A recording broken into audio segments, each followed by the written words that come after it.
지금부터 사랑과 기도로 만들어가는 생명 있는 방송 CHB 크리스찬 헤럴드 방송을 시작합니다. 매일 새벽 4시, 매일 밤 11시 하루의 시작과 마무리를 함께하는 크리스찬 헤럴드 방송은 하나님께서 선물로 주시는 오늘 하루를 소망으로 열면서 오늘도 하나님을 섬기며 영혼을 사랑하는 복된 하루가 되시기를 바랍니다.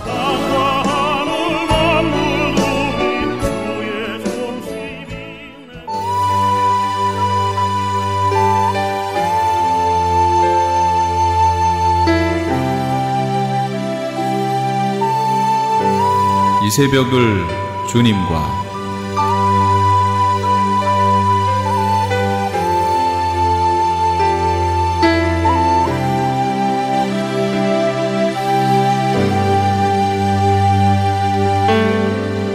크리스찬 헤럴드 애청자 여러분 안녕하십니까?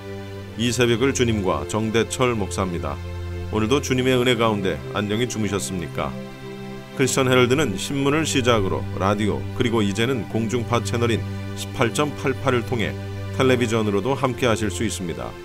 여러분께서는 라디오에 방송되는 목사님들의 모든 설교를 인터넷 웹사이트 www.chtv1888.org를 통해 다시 들으실 수 있습니다. 오늘 하루도 하나님의 귀한 말씀으로 승리하시기 바랍니다.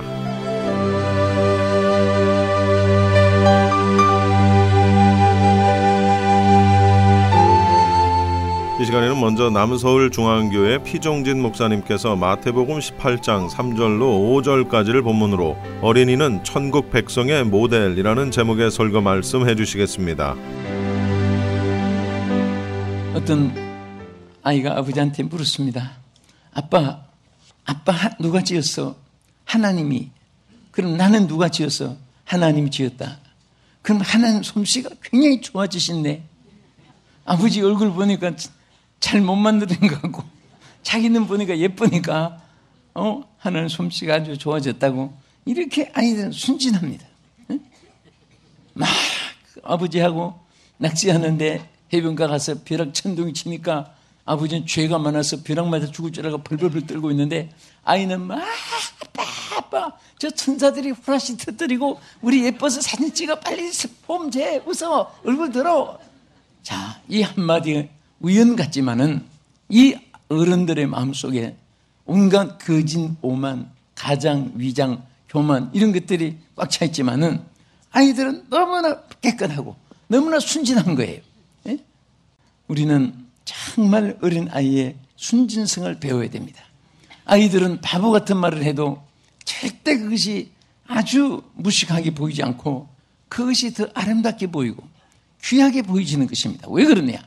아이들은 정말 자기를 낮출 줄 알고 조금도 자기가 아는 체 하지 않고 배우려고 애쓰고 물어서 알려고 애쓰고 또 부모에게 자기의 약함을 보여주는 것입니다.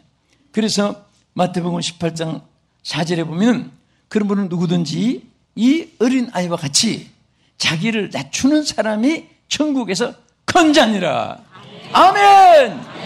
자기를 낮추는 자가 낮아지는 게 아니에요. 큰 자인 것입니다. 그래서 요즘 사람들은 자꾸 자기가 똑똑한 채, 자기가 아는 채, 자기가 잘난 채 막 한마디 하면 두 마디, 세 마디 하고 어떤 분은 이 얘기 시작하면 혼자 끝나고 혼자 그냥 그런 잘가하고 그렇게 혼자 자기 의사만 다 표현하고 마는 거예요. 우리는 하나님 앞에 아는 체 하는 자보다 정말 귀여운 자가 되어야 됩니다.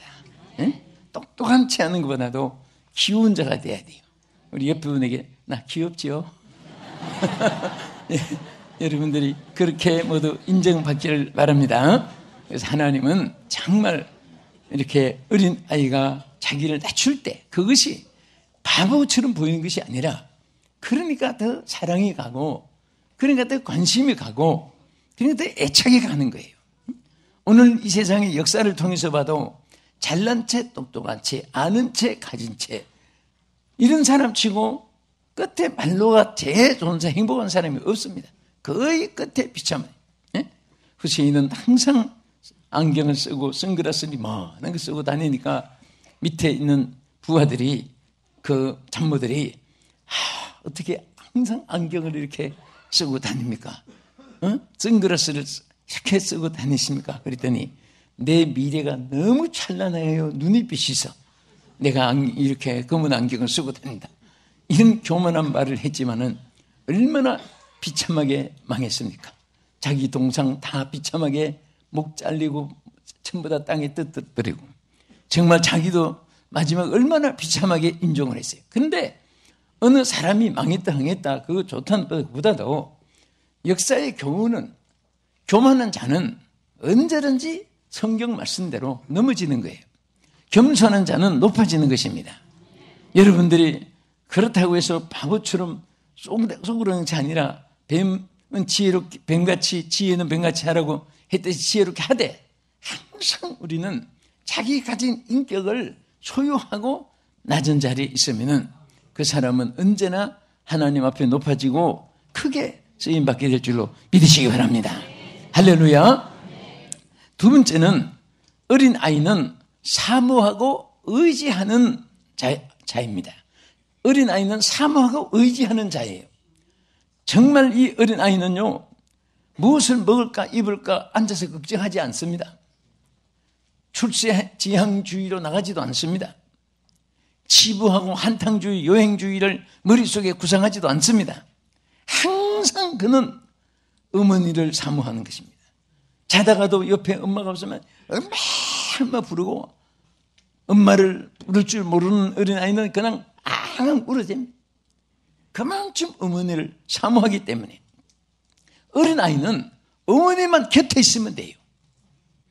뭐 숙제 걱정할 것도 없고 직장 걱정할 것도 없고 무슨 사업 걱정할 것도 없고 그냥 엄마만 곁에 있으면 되는 거예요. 여러분 하나님도 그런 신앙을 여러분과 내가 가지기를 원하는 줄 믿으시기 바랍니다. 우리는 주님만 곁에 있으면 되는 거예요. 우리 어른들, 노년들, 청년들, 학생들 다 마찬가지예요. 이 땅에 주님과 함께한 사람이 망한 사람이 없고 주님과 함께하는 나라가 패망한 나라가 없고 주님과 함께 살아가도록 부모가 교훈해주고 길러고 인도하고 그렇게 신앙을 심어준 자녀가 이 땅에 폐인된 자녀가 없습니다. 다 훌륭하게 축복받았습니다.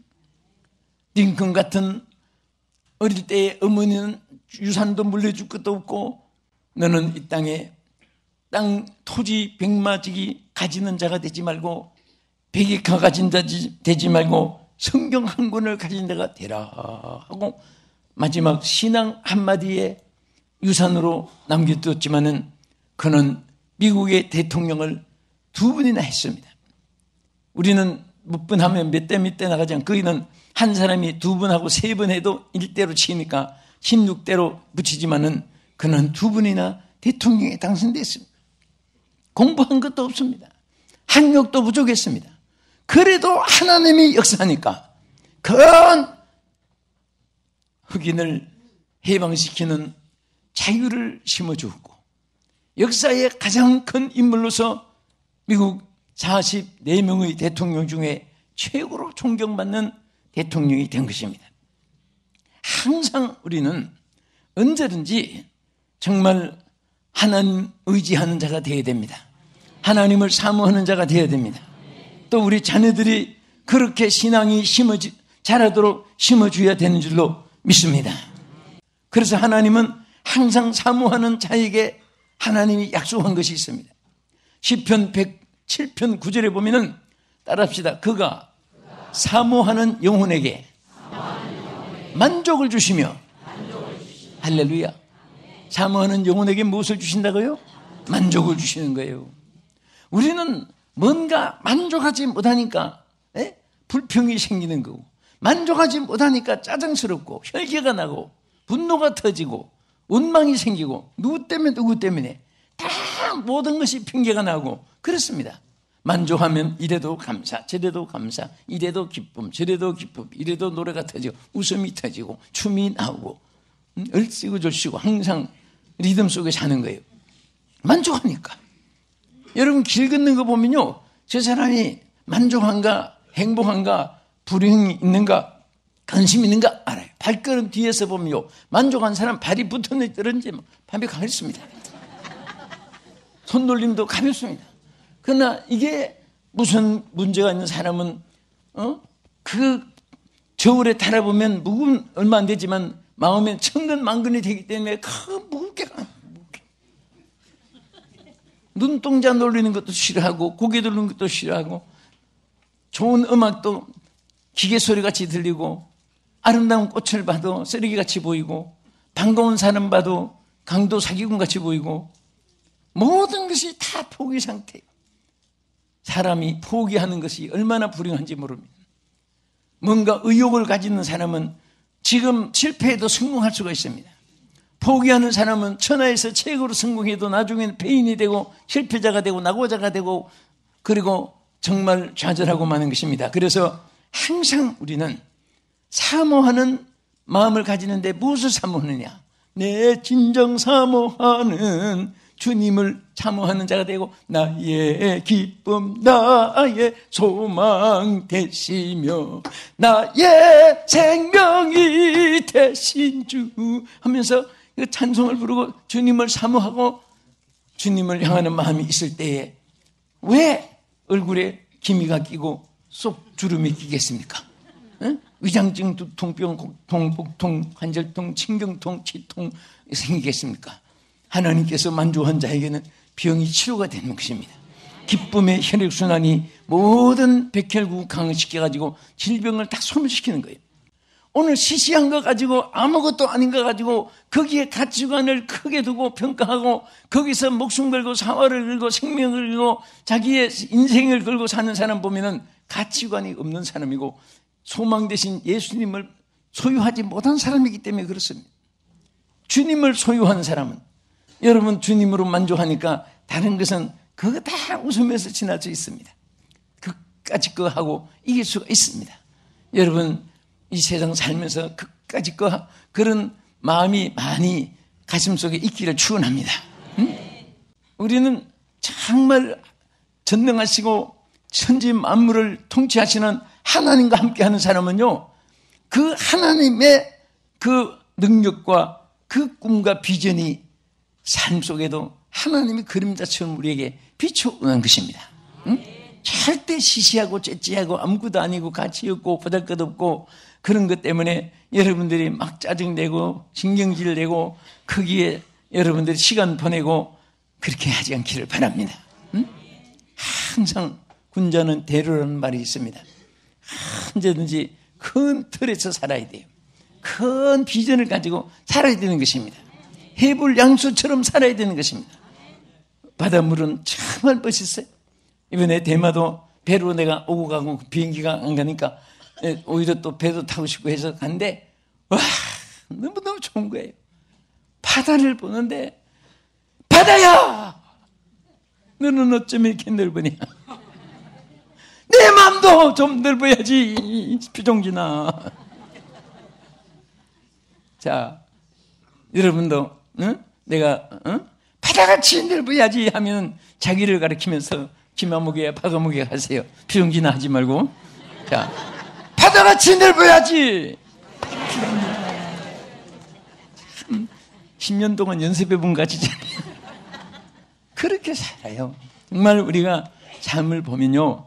저는 오늘 참 어린이 주일을 이렇게 말씀을 준비하다가 이 정말 예수님이 왜 어린 아이를 모델로 삼았을까? 그렇게 많은 것 중에 세 가지를 마음에 생각했습니다. 이제 말씀대로 예수님이 직접 말씀한 대로 어린아이가 자기를 낮추는 자가 큰 자가 됐다. 정부에서. 두 번째는 어린아이같이 도회자를 사모하고 정말 사모하고 의지하는 것이 어린아이의 세계입니다. 오늘 여러분 어린아이가 예수님만 어머니만 있으면 되듯이 여러분과 나는 예수님만 있으면 됩니다. 따라합시다. 나에게는 예수님만 있으면 됩니다. 아멘. 시편 115편 9절에 보면 이스라엘아 여호와를 의지하라. 그는 너의 도움이시요 너의 방패시로다. 하나님을 사모하고 의지할 때 하나님이 우리의 도움이 되어 주신다고 했습니다. 방패가 되어 주신다고 했습니다. 하나님은 우리의 도우심입니다. 우리의 방패십니다. 할렐루야.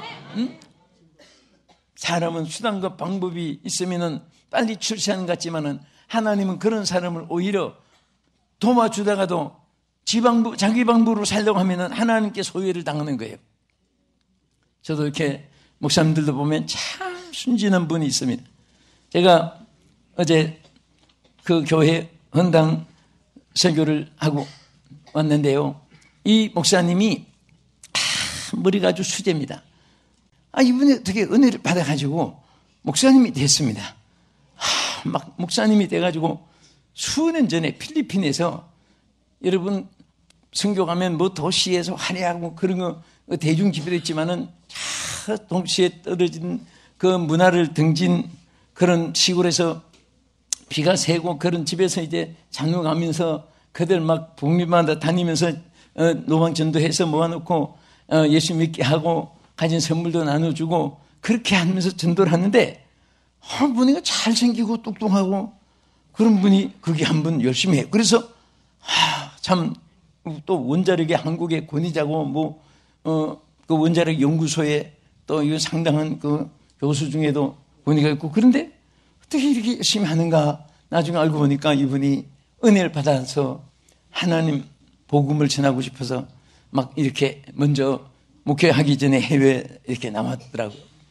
그때부터 인연돼 가지고 저희 이제 한국복음운동본부에 같이 회원이 돼 가지고 어제 처음에 개척할 때부터 제가 예배를 드리고 2층 조그마한 상가에서 예배를 드리는데 얼마나 예배 순진한지 또 사모님은 간호장교로서 또 이제 열심히 봉사하던 분이고 근데 어제 갔는데 정말 막 하나님이 그런 축복의 기적이 없어요. 너무너무 건물로 4층으로 참 좋은 곳에 이전해가지고 예배 드는데 이제 뭐냐 하면 이전 예배 드는데 설교 제목을 알라고 해서 기도를 이제 어느 말씀 어떻게 전할까 하는데 그때에 이 학개서 2장 말씀이 생각이 났습니다. 2장 19절에 보면 성전 지대를 산부터 출가해보라. 오늘부터는 내가 너에게 복을 주리라 하는 말씀이 팍 떠올라요. 그래서 빨리 이렇게 문자를 보냈습니다.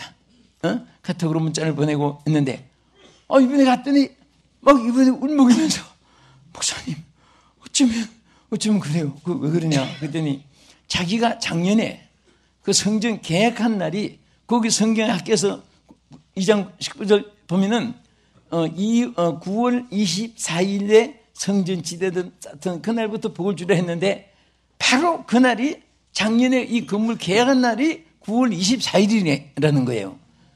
그래서 그때부터 그것도 낙속을 한 것이 아니라 양쪽 합의된 날짜인데 지금까지 이렇게 내부 수리하고 막 해나왔는데 딱 본문을 받았는데 9월 24일 성전 지대를 쓰는 날부터 주가 복을 주겠다고 한 말씀이 막 가슴에 들어오는데 그때부터 막 역사가 일어나기 시작하는 겁니다.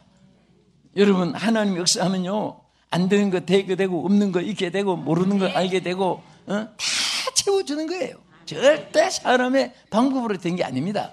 하나님의 일은 하나님이 역사하는 거예요. 그러니까 우리 어른이고 아이들이고 보면 어린아이같이 순진한 사람에게 착한 사람에게 하나님의 역사가 함께 하시고 축복해 주는 줄 믿으시기 바랍니다. 믿습니까? 직장에서 어려움이 있습니까? 사업에 어려움이 있습니까? 가정에 어려움이 있습니까? 여러분 건강에 어려움이 있습니까? 마음에 기쁨이 없고 고통이 괴로움이 외로움이 쌓입니까? 하나님을 의지하세요. 하나님을 의지하세요. 하나님을 의지하는 사람은 하나님께서 모든 거 지극히 적은 것 하나까지 하나님이 시시하게 찌찌하게 이런 것까지 하나님이 간섭해 줄까? 천만의 말씀. 하나님은 여러분 머리털까지 세신바가 되었다고 했고 우리를 보호하시는데 눈동자같이 보호하신다고 말씀을 했습니다. 믿습니까? 그리고 이 많은 70억 중에 나 하나 존재를 천만에 하나님께서는 우리를 짓기 전에 모태로부터 조성하기 전에부터 기억하시고 안고 서는 것을 기억하시고 우리가 육지에 있든지 바다에 있든지 하늘에 공중에 있든지 어느 곳에 있든지 하나님 다 우리를 기억하시고 아신다고 말씀했습니다. 우리 복음신과 그대로 신음소리 하나도 해도 하나님께서는 귀를 기울이시고 지켜줄 줄로 믿으시기 바랍니다. 할렐루야. 그래서 시편 37편 5절에 내 길을 여호와께 맡기라. 그를 의지하면 그가 뭐라고 했습니까? 이루시고 내 의를 햇빛같이 빛같이 나타내시며 내 공의를 정오의 빛같이 비치게 하리라. 할렐루야. 응? 그래서 우리는 하나님을 사모하고 의지하는 어린아이에게서 오늘 어린아이의 모델에서 우리가 배워야 되는 것입니다. 끝으로 이 어린아이는 성장이 빠른 자들입니다. 여러분, 어른들은 어느 정도 크면 크질 않아요. 그렇죠? 근데 어린아이들은 막 무릉무릉 자랍니다. 요즘에 아이들, 뱃속에 있는 축복이 있던 아이들이 지금 학생들이 되고 청년들이 되고 뭐 보면 와, 얘가 뱃속에서 기도받은 아이인데 이렇게 컸구나. 참 아이들은요 무릎으로 잘 커요. 그러나 어른은 아무리 기대해도 고기 거들으십니다. 안 커요. 여러분들 참고로 알 것은 모든 성공의 비결은 3년 안에 승부를 걸어야 됩니다. 3년 안에 성공한 사람은 거의 사업에 성공해요. 그래서 뭐든지 3년이라는 것은 참으로 소중히 여겨야 됩니다. 제자들도 3년 훈련을 시켰습니다. 3년 동안 훈련 안 된 제자는 더 시켜봐야 소용이 없어요. 세월만 보내는 거예요. 3년 안에 뭐든지 승부를 걸어야 돼요. 네? 그래서 뭐든지 이렇게 탁구 같은 것도 그렇고 세 번째가 중요한 거예요. 오늘 뭐든지 승리하기를 축원합니다. 할렐루야. 그래서 어린아이 시절에 자라야 돼요. 그때 어린아이 때 안 자라면 30년 50년 가도 어른 나이가 돼서는 청년 나이가 돼서는 자라지 않습니다. 어릴 때 무릎으로 자라는 거예요. 우리 신앙도 마찬가지입니다. 그래서 누가복음 2장 40절에 예수님의 성장 모습을 우리의 모델로 말씀했죠. 아이가 자라며 강하여지고 지혜가 충만하여 하나님의 은혜가 그 위에 있더라. 여러분, 아이가 자랐습니다. 어른이 자라며 그렇게 하지 않았습니다. 아이가 자라며 그렇게 했습니다. 오늘 여러분 정말 우리 자녀들처럼 무릎으로 자랄 수 있기를 바랍니다. 믿음이 자라기를 축원합니다. 예? 어느 정도로 자랐느냐? 바울이 에베소 교회 에베소 4장 15절에 뭐라고 했습니까? 범사에 그에게까지 자랄지라. 그는 예수님을 가리킨 거예요. 범사에 그에게 자랄지라. 그는 머리니 곧 그리스도시라. 우리는 예수님을 본받읍시다. 할렐루야. 예수님의 정말 충성된 또 예수님의 그 거룩함 또 겸손하심 예수님의 사랑 우리는 그림자도 못 따라가지만 흉내라도 내려고 하면 하나님께서 도와주시고 역사해 줄 줄로 믿으시기 바랍니다. 무엇이 그렇게 자라야 되느냐? 그것을 에베소 4장 15절에 바울이 말씀했습니다. 범사에 그에게까지 자라라. 범사에 모든 것이 자라야 돼요. 우리는 자라야 됩니다. 여러분 교회도요. 구역장 맡았으면 구역이 자라야 됩니다. 속회는 속회가 자라야 되고 기관장을 맡으면 기관장이 자라야 되고 여러분들이 무엇을 맡았으면 자라야 됩니다. 자라지 않으면 캐서 버린다고 했어요. 우리는 자라야 됩니다. 할렐루야. 열매를 맺어야 되는 거예요. 아멘. 어제보다 오늘이 더 나아져야 되고 오늘보다 내일이 더 나아져야 되는 것입니다. 우리는 매일매일처럼 주신 날은 일할 수 있는 날이에요. 여러분과 내가 아침에 자고 나서 오늘도 일할 수 있는 날을 주신 것을 감사합니다. 어제로서 무덤에 들어간 사람 많은데 오늘도 주님이 주신 날이요 주님이 주신 생명이요 주님이 주신 세월입니다. 아버지 이 세월을 허송하지 않게 해주시고 범죄하지 않게 해주시고 헛되게 보내지 않게 해주시옵시고 하나님 위해서 보내게 해주시옵소서. 그래서 그 육체만을 위해서 살고 나 영광만을 위해서 사는 그 인간은 불의 꽃처럼 떨어지고 마는 것입니다. 하나님 살아있을 때 주의 영광 받으소서. 주의 영광 나타내 주시옵소서. 주님을 위해서 살게 해 주시옵소서. 이 몸 바칩니다. 우리가 이 몸 바치는데 부지런하여 게으르지 말고 열심을 품고 주를 섬기라 했기 때문에 죽도록 충성하겠네. 여러분 일하면서도요 계속 찬송 부르시고 자면서도 찬송 부르시고 예? 자면서도 항상 일을 하세요. 어쨌든 자기의 어떤 막 한이 되고 은이 되면 가슴 속에서 그게 묵혀있는 거예요. 응? 돈 좋아하는 사람 차납게나 돈, 안고서나 돈, 사람도 돈덩어리로 보이고, 명예를 좋아하는 사람은 막 국회의원 떨어진 사람은 국회의사당 지나가도 가슴이 두근두근. 나는 한 번도 가슴 두근거린 적이 없어요. 지나가도. 여러분도 그럴 거예요. 국회의사당 지나가는데 가슴이 두근두근 했습니까? 뭘 관심이 없으니까 그런데. 그러나 우리는 하나님의 일에 관심이 있고 예수님께 관심이 있습니까? 십자가만 봐도 가슴이 막 감격이 되고 할렐루야. 예수님의 말씀만 들어도 기쁨이 있고 성경책만 봐도 저 말씀 전하고 싶고 막 저는 가요 무대 뭐 사람 모인데 보면 막 그 비가 오는데도 그 비옷 입고 앉은 거 보면 제일 내 평생 꿈에도 소원이 저 뛰어가서 설교하고 싶은 생각, 부흥하고 싶은 생각.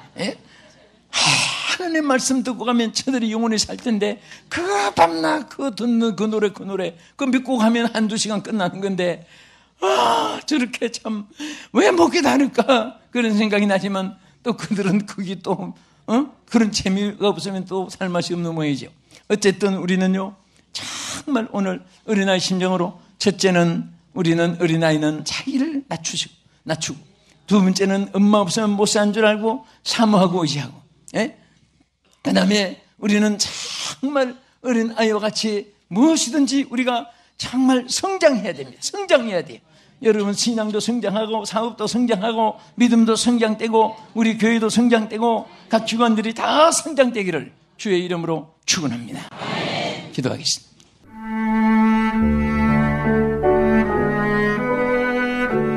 지금까지 남서울중앙교회 피종진 목사님의 설교 말씀이었습니다. 남서울중앙교회는 서울 강남구 삼성로 40에 위치하고 있으며 신앙상담을 원하시는 분은 02지역번호 3411-9191 02-3411-9191으로 연락하시기 바랍니다.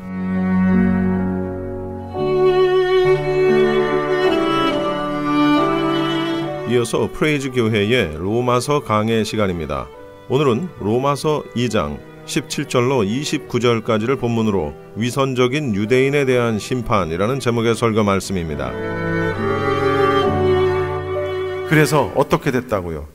기록된 바, 거기 한번 읽어봅시다. 기록된 바와 같이 시작. 하나님의 이름이 너희 때문에 이방인 중에서 모독을 받는도다. 너희들이 간음하지 마시오, 도둑질하지 마시오, 우상을 섬기지 마시오, 뭐 이렇게 가르치는 너희들이 가르치는 걸 자기들이 행하는 너희들의 모습을 보고 이방인들이 너희들을 욕하는 것이 아니라 하나님을 욕한다는 거예요. 하나님을 모독하게 한다는 거예요. 여러분, 뭐 여기 우리 자녀들도 있지만 우리 자녀들이 잘못하면 물론 자녀들이 혼나지만 사실은 어디로 화살이 가요? 부모에게 화살이 가는 거예요. 저는 예준이 야단을 치면서 예준이 아빠를 야단칠 때가 많아요. 무슨 얘기냐면 잘못 가르치니까 그렇지 라는 지적을 하는 겁니다. 어른을 지적하는 거예요. 그런데 사실 따지고 보면 하나님이 율법에서 유대인들에게 도둑질 하라고 그랬어요? 간음하라고 그랬어요? 우상을 섬기라고 그랬어요? 그렇게 가르치지 않았다고. 그런데 그럼에도 불구하고 유대인들이 그렇게 함으로 인해서 하나님을 욕되게 했다는 거예요. 우리 자녀들에게, 우리 부모님들이, 여기 부모님들 계신 분들, 여러분 자녀들에게 도둑질하라고 가르칩니까? 우상을 섬기라고 가르치세요? 또는 무슨 뭐 마약하라고 가르치세요? 또는 게으르라고 가르치십니까? 뭐 나쁜 짓하고 나쁜 친구들하고 어울려 다니면서 쌈질하라고 가르치는 부모들이 있어요? 정말 어지간하면 약간 이렇게 된 부모가 아닌 다음에는 좋은 거 가르치고 잘 살 수 있게 좋은 거, 교훈되는 거 이렇게 할 거라고요. 그런데 자녀들이 잘못해. 그런데 그 혼을 누가 당해? 부모들이 야단을 맞는 거예요. 이 얘기는 곧 무슨 얘기냐? 신앙인이 신앙인답지 못한 삶을 사는 것은, 우리 믿는 그리스도인들이 그리스도인답게 살지 못하는 것은 나 혼자 욕먹고 끝나면 괜찮아요. 내가 잘못했으니까. 그런데 어떻게 해요? 결국은 모든 기독교인들, 더 나아가서는 저 예수쟁이들, 하나님을 모독하고 예수님을 모욕하는 그런 결과를 가져오더라라는 얘기입니다. 누구 때문에? 우리 때문에. 예수님은 우리 보고 그렇게 하라고 말씀하신 적이 없는데, 하나님은 우리에게 그렇게 살라고 교훈하신 적이 없는데, 우리가 그렇게 삶으로 인해서 하나님을 욕되게 하고 예수님을 모독하게 한다라는 거예요. 사실 오늘날 우리 시대에 한국 같은 경우 미국 주류 사회는 어떤지 제가 잘 모르겠어요. 사실 제가 영어도 잘 못하고 미국 주류 사회에 내가 살고 있는 게 아니기 때문에. 그러나 한국은 2000년대 이후로 드러나서 인터넷이 발달을 하고 그런 어떤 IT 정보 문화가 급속도로 발전을 한 이후로 진짜 이제는 숨겨져 있는 일이 없습니다. 그렇죠? 예. 여기서부터 한 얼마 떨어져 있는 곳에서 일어나는 일을 여기서 모르느냐? 그렇지 않아요. 옛날에는 한국에서 방영되는 무슨 재미있는 드라마나 연속극 이런 것들이 며칠 지나야 그 다음에 테이프로 만들어져서 보지만 요즘은 그렇지 않아요. 드라마가 방영이 되고 뉴스가 방영이 되면 1시간 안에 그게 똑같이 올라옵니다. 거의 동시간대를 살고 있다라는 얘기예요. 근데 좋은 거는 별로 드러나지 않아. 사람들의 관심이 별로 없어. 그런데 나쁜 거, 이상한 거, 못된 거, 잘못된 거, 이런 것들은 금방 티가 나게 되고 사람들의 관심을 갖게 돼. 그래서 사실 저는 아침에 방송을 하면서 좋은 것만 전해줘야지. 사람들 아침에 기분 좋은 거 얘기를 해야지. 기분 나쁜 거, 이상한 거, 이런 거 얘기하면 아침부터 저런 소리를 하는 나도 괴롭지만 듣는 청취자들도 얼마나 힘들겠어요. 그래서 좋은 얘기, 참 아주 아름다운 얘기, 이런 거 해야지 했는데 이게 없어. 그런 건 잘 올라오지가 않아. 인터넷 바다에, 정보의 바다에 그런 좋은 것들은 정말 뜨문뜨문 올라오지, 나쁜 거, 살인한 거, 사고 난 거, 연예인이 뭐 했다는 거, 스포츠 소식, 연예계 소식, 정치, 맨날 싸우고 어쩌고 했다는 정치 얘기, 이상한 것만, 그러니까 좋은 얘기를 할 수가 없는 거예요. 그러니까 기독교인들이 목사가 잘못했다? 교회 다니는 장로가 어떻게 했다? 뭐가 어떻게 됐다? 그러면 옛날 같으면 몰랐을 일이 지금은 실시간으로 수면 위로 드러나서 그대로 노출이 되는 겁니다. 그래가지고 이게 얼마나 많은 욕을 먹는지 몰라요. 심지어는 개독교, 목사를 먹사, 뭐라고 얘기도 하기도 하고, 하여튼 일로 말로 표현을 할 수가 없습니다. 물론 그 중에는 저도 포함이 되겠지만, 어쨌든 여러분, 저를 포함해서 여기 앉아 계신 여러분, 우리가 믿는 사람으로서의 삶을 마땅하게 살아드리지 못하면 하나님 앞에, 그러면 그 결과는 하나님이 욕되게, 하나님을 모독하는 결과를 가져오게 된다는 사실을 우리가 알아야 되겠다는 겁니다. 유대인들의 위선적인 행동 가운데 사도 바울이 지적한 세 번째는 이겁니다. 아주 유대인들에게 있어서 할례, 유대인들이 받은 할례 의식은 그 할례에 대한 흔적과 할례를 받았다는 것 때문에 자기들이 구원받을 수 있다, 자기는 구원받은 백성이다 라고 이렇게 아주 그냥 꽝 확정을 하고 있었다라는 거죠. 그런 생각을 했다라는 거예요. 그런데 25절에서 27절 말씀을 한번 읽어봅시다. 25절에서 27절. 내가 율법을 행하면 할례가 유익하나 만일 율법을 범하면 내 할례는 무할례가 되느니라. 그런즉 무할례자가 율법의 규례를 지키면 그 무할례가 할례와 같이 여길 것이 아니냐. 또한 본래 무할례자가 율법을 온전히 지키면 율법 조문과 할례를 가지고 율법을 범하는 너를 정죄하지 아니하겠느냐. 무슨 얘기냐? 창세기에 보면은요, 창세기 17장에 보면은 남자 중에, 너희 중에 남자는, 즉 유대인을 이야기하는 것입니다. 모든 남자를 이야기하는 것이 아니라 유대인들에게 있어서는 다 할례를 받으라는 거예요. 이 할례는 무슨 의미가 있냐면은 하나님이 나와 하나님인 여호와 하나님과 너희 유대인들 사이에 약속, 언약의 표징이 될 것이다 라고 말씀을 하신다는 거예요. 나와 하나님과 너희 사이에, 유대인들 사이에, 그리고 너희 후손 사이에 지킬 내 언약이니라 하면서 할례를 행할 것을 명하셨어요. 혹시 여기 여러분들 가운데 할례가 뭔지 모르시는 분? 예, 그럴 수 있어요. 예. 할례가 뭐냐면 요즘식으로 얘기하면 남자 포경 수술을 이야기하는 것입니다. 그러면 포경 수술이 뭔지 모르시는 분 없죠? 남자 생식기에 포피를 잘라서 하는, 요즘식으로 얘기하면 포경 수술, 그리고 이때 당시 그것을 할례라고 얘기를 한 거예요.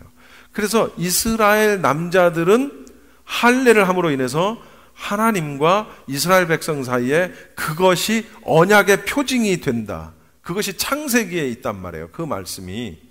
이스라엘 백성들은 그것으로 인해서 자부심을 갖는 거예요. 하나님이 하나님과 우리 사이에 언약의 표징으로 할례를 주셨다. 즉 할례를 받고 나면 그 흔적이 남잖아요. 죽을 때까지 영원히. 그 흔적이 있는 우리는 그 할례의 흔적으로 말미암아 구원받는다 라고 생각을 한 거예요, 유대인들이.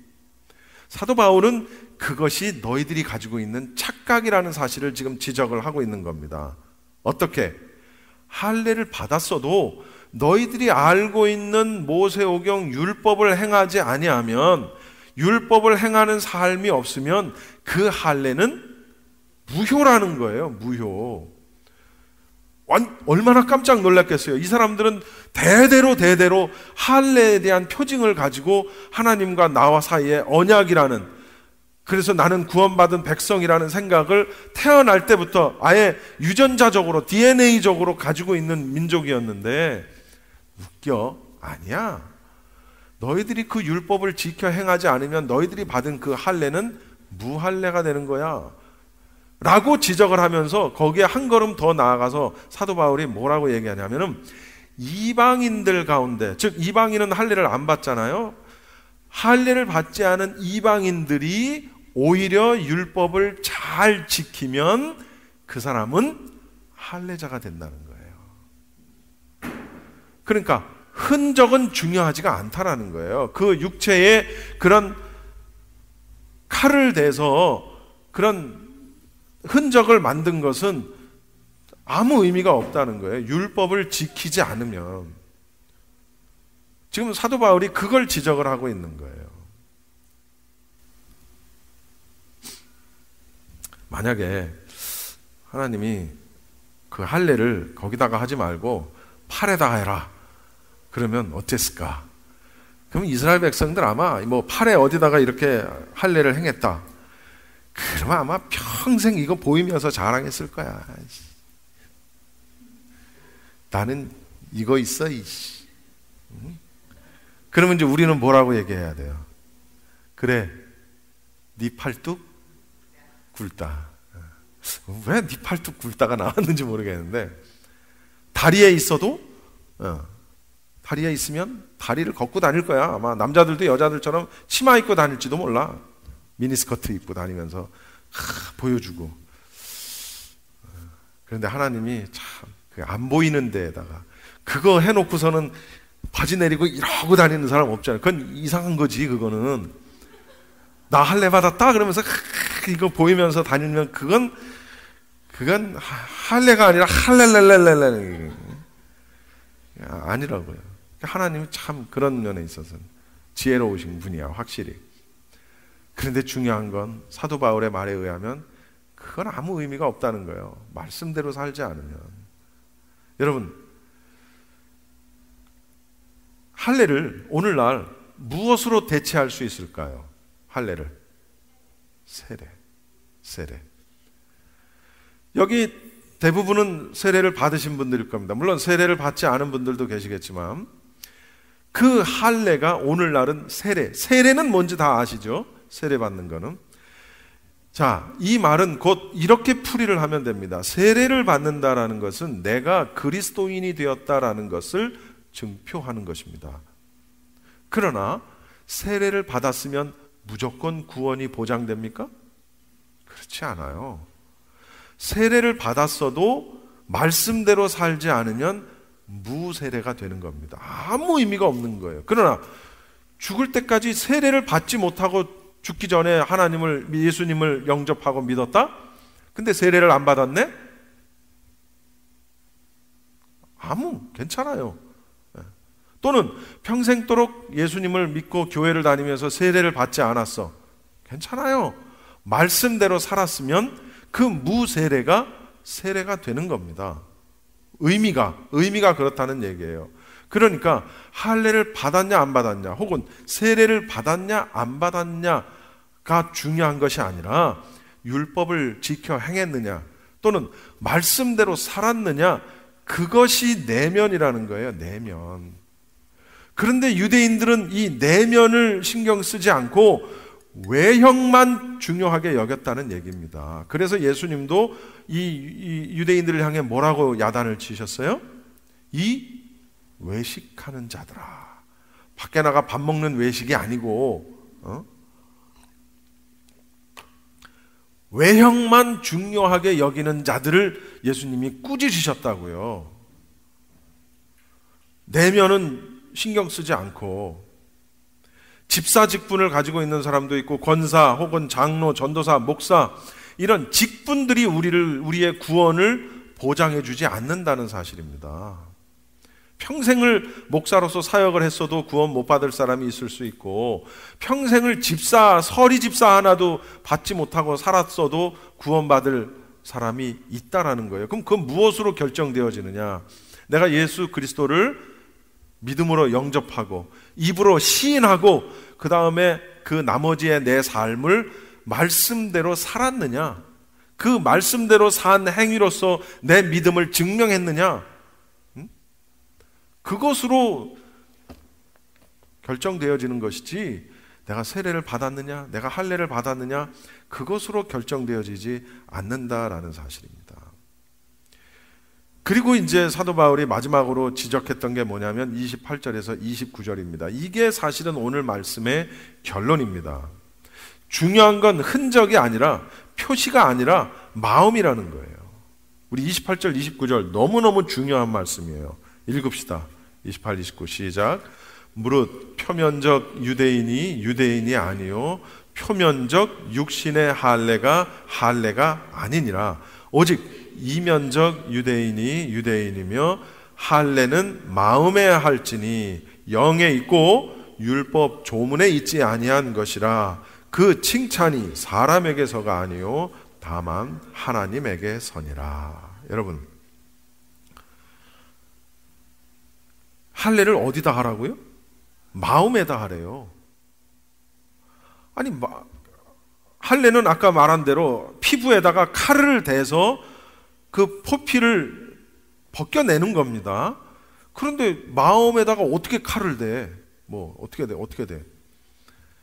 그러니까 할례를 마음에 하라라는 말은 하나님을 향하지 않는 내 마음, 악한 것을 추구하려고 하는 내 마음, 진심으로 하나님을 향하지 않는 나의 마음, 이런 것들을 내 마음의 칼로 그것을 도려내라는 얘기입니다. 다시 말하면 나의 옛 사람을 도려내라는 거예요. 옛 사람이 뭐예요? 죄인된 나의 모습. 앞서 여기서 지적했던 많은 죄의 모습들 있죠? 그런 죄의 모습들을 마음의 할례를 통해서 잘라내라는 거예요. 육체에다가 생채기를 내는 게 중요한 게 아니라 내 마음에다가 칼을 대서 못된 것들, 악한 것들을 잘라내는 게 중요하다라는 거예요. 그러면 마음에 그건 알겠는데, 그럼 그걸 어떻게 해야 된다는 말인가? 거기에 대한 해답이 여기 있어요. 할례는 마음에 할지니 뭐에 있고? 영에 있고. 이게 힌트예요. 무슨 얘기냐? 마음의 할례를 한다라는 것은 영으로, 즉 성령으로 한다라는 얘기예요. 성령으로. 보이지 않는 내 마음에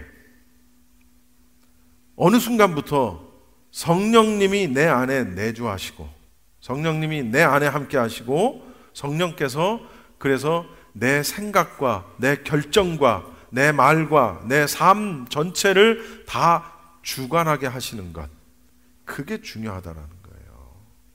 저는요, 여러분, 요거를 우리 지난번에 우리 그 낮은 울타리 선교사님이 지적을 했던 것 같은데, 굉장히 중요한 개념을 여러분이 짚고 넘어가야 되는 개념이 있습니다. 뭐냐면, 은사는 그런 능력 행함을 나타내지만 성령은 지난 시간에 우리 그분이 얘기한 대로 성품과 인격, 성화를 통해서 우리의 삶에 드러나는 거예요. 이게 다른 거예요, 이게. 그러니까 마음의 할례를 받아라 라는 얘기는 무슨 은사를 받아가지고 뭘 하라는 얘기가 아니라 성령을 받아서 성령의 인도하심으로 사는 걸 말하는 거예요. 그럼 성령으로 인도하는 건 뭐지? 그게 바로 성령의 9가지 열매.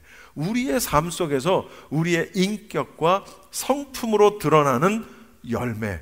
그것이 바로 성령의 삶이었다는 거예요. 사랑, 희락, 화평, 오래 참음, 자비, 양선, 충성, 온유, 절제. 9가지. 이 9가지가 신의 성품, 신령한 성품이라는 거예요. 이게 성령 받은 자의 삶이에요. 그러니까 여러분 스스로도 한번 짚어보시고, 혹은 여러분 주변에 있는 소위 얘기해서 교회 생활 열심히 혹은 오래 능력 있다라고 하는 사람들을 한번 잘 살펴보세요. 능력은 있는데 성령이 있는지. 그러니까 사실은 어떻게 보면은 우리가 하나님 앞에 진정한 의미에서 제자가 되고 마음의 할례에 합당한 열매를 맺기 위해서는 은사가 아니라는 거예요. 은사가. 지금 생각해보면 방언을 달라는, 은사를 달라는 기도보다는 나에게 성령을 달라고, 또는 성령의 충만함을 달라고. 대부분은 성령이 있어요. 그런데 그것이 내 삶으로 드러나지 못하는 이유가 뭐예요? 부족하기 때문에 그래요. 내가 주님을 예수님으로 고백한다? 그것 자체만으로도 성령이 없으면 고백이 안 되는 겁니다. 길에 지나가는 사람들을 붙들어 놓고 예수님 믿고 예수님 믿느냐고, 예수님이 내 구주라는 걸 믿느냐고 물어보십시오. 교회 안 다니는 사람들은 다 우리를 향해서 이상한 취급을 하고 이상하게 쳐다볼 겁니다.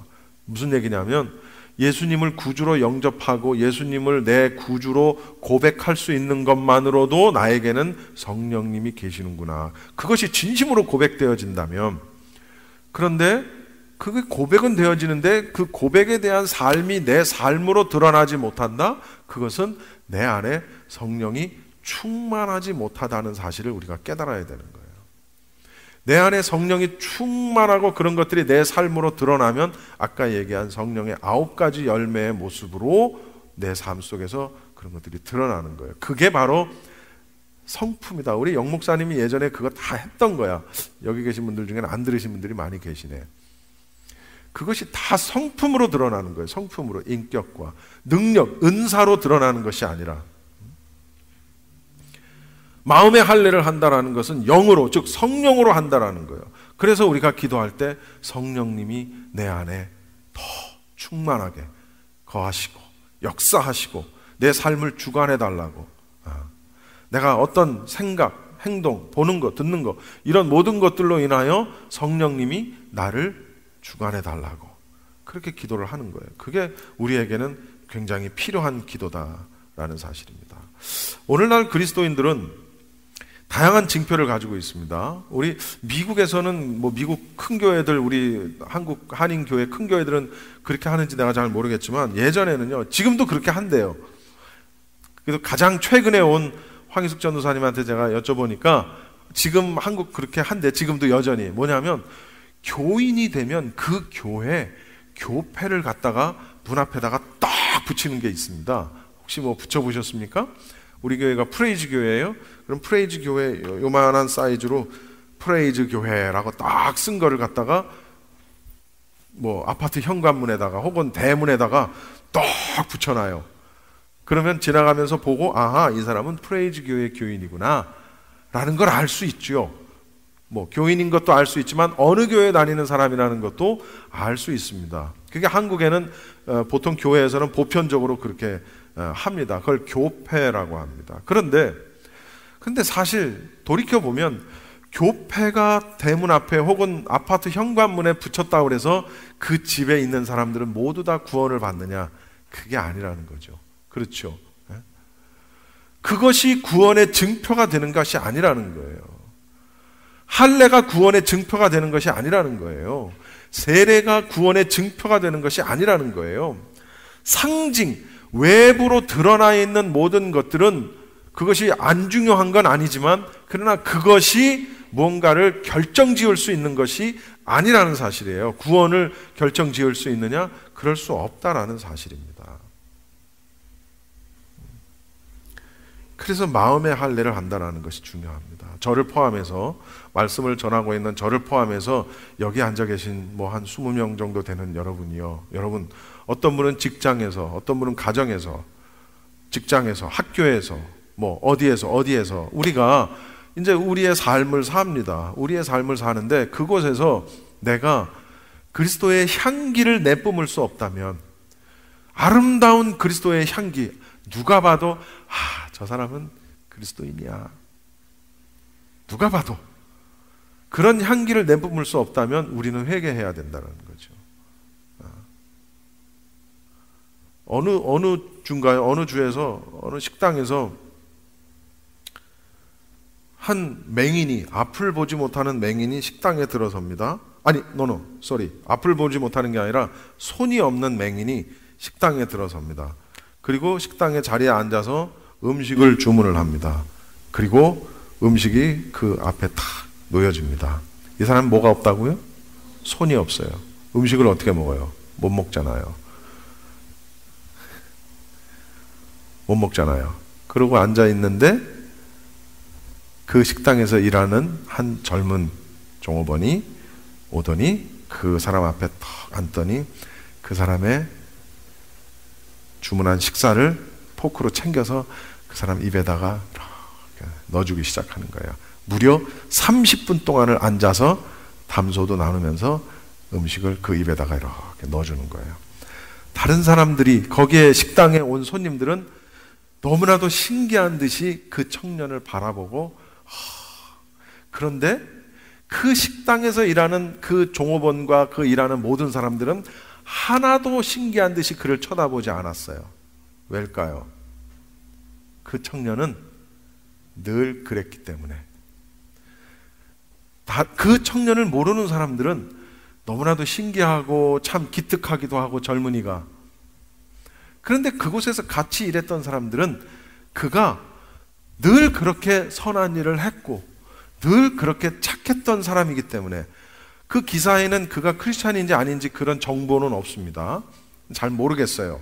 그런데 어쨌든 중요한 건 그가 늘 그렇게 착한 행실을 보였기 때문에 거기서 일하는 사람들은 그게 전혀 어색하지 않았던 거야. 제 말의 포인트는 믿는 그리스도인들, 신앙인들의 삶이 그래야 되지 않느냐라는 거예요. 그냥 저 사람은 크리스찬이야. 저 사람 저 왜 저렇게 하지? 야, 신기하다. 저 사람 크리스찬이야. 아, 그래? 어쩐지. 이렇게 돼야 되는데 이게 좀 그렇지 않다는 거예요. 그 삶을 우리가 살아야 된다는 거죠. 마지막으로 하나만 얘기하고 마치겠습니다.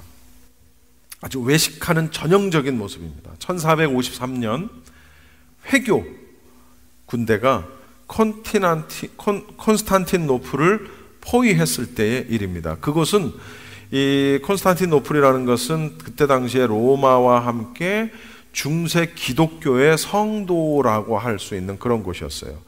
발칸인들이 앞으로 수세기 동안 기독교의 지배를 받느냐 아니면 회교도의 지배를 받느냐, 굉장히 중요한 풍전등화와 같은 위기에 처해 있습니다. 그때 교회 사제들이 모여서 무엇을 했느냐 하면, 성모 마리아 상의 눈 색깔을 뭘로 하지? 빨간색으로 하나? 하얀색으로 하나? 요거 의논하고 있는 거예요. 천사가 남자일까 여자일까? 요 바늘 끝에 천사가 앉을 수 있을까 못 앉을까? 요런 거. 그 다음에 성수라는 거 알아요? 성수? 캐톨릭 가면 성수 이렇게 해서 신부가 뿌리는 거 있어요. 그 성스러운 물이라고 해서 성수라고 합니다. 성수에 파리가 빠졌어요. 그러면 성수에 파리가 빠졌으면 성수가 더럽혀진 거냐 아니면 파리가 거룩해진 거냐. 성수에 파리가 빠졌는데 파리가 거룩해진 거냐 성수가 더럽혀진 거냐, 그걸 의논하고 있었어요. 교회 사제들이 성모 마리아의 눈을 무슨 색으로 할 거냐, 천사가 남자냐 여자냐. 지금 풍전등화의 그런 기로 속에서 외식의 전형적인 모습. 여러분, 이런 말이 있습니다. 그리스도인은 자기의 생명을 잃을 수는 있지만 그 보상을 잃을 수는 없다.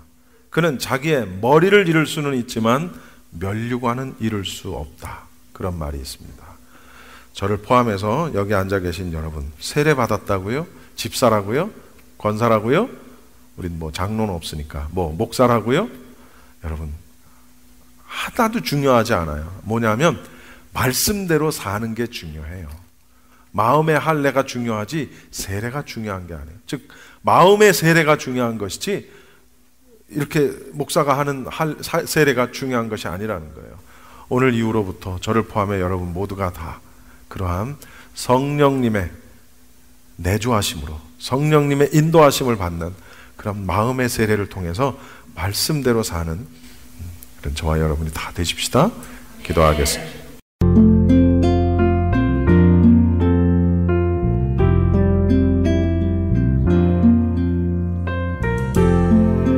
지금까지 프레이즈 교회의 로마서 강의 말씀이었습니다. 한인타운에 있는 프레이즈 교회에서는 주일 오전 11시에는 로마서 강해가, 오후 2시 예배에는 요한계시록 강해가 이루어지고 있습니다.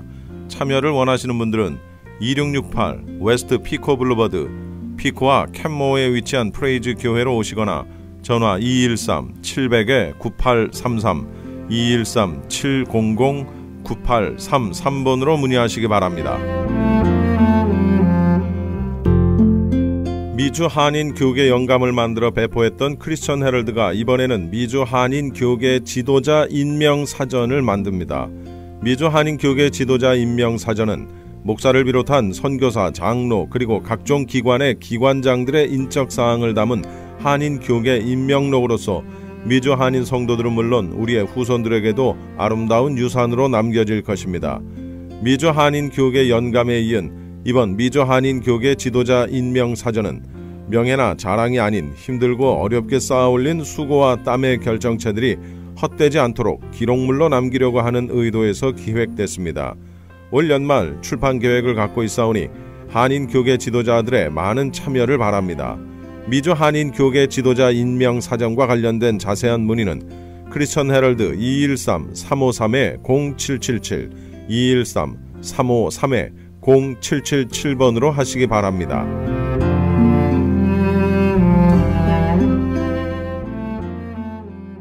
네, 신만의 장석훈입니다. 천정산삼이라고 다 같은 천정산삼이 아닙니다. 신만이 장석훈이 직접 채취해 믿을 수 있는 산삼, 장례삼, 야생산삼과도 비교할 수 없는 신만이 장석훈의 진품 천정산삼. 천하를 얻어도 건강을 잃으면 무슨 소용이 있습니까? 지금 오셔서 신만이 장석훈이 직접 채취해온 산삼을 드시고 온 가족의 건강을 지키십시오. 한남체인 길 건너편 전화 213-388-1234 388-1234 신만이 장석훈의 천정 산삼. 홈쇼핑 월드 한국산 스윗드림 숨쉬는 차렵 이불 컨테이너 50% 세일. 침실의 분위기를 화사하고 아름답게 수놓는 화사한 파스텔톤, 밝은 핑크와 소라색 블루 컬러. 세탁기 물빨래와 건조가 가능한 스윗드림은 100% 면, 40소 천연 섬유와 마이크로 초극세사 솜으로 여러분의 쾌적한 잠자리를 책임집니다. 지금 홈쇼핑 월드의 숨쉬는 차렵 이불 스윗드림 50% 세일에 여러분을 초대합니다. 펄가와 웨스턴 홈쇼핑 월드. 홈쇼핑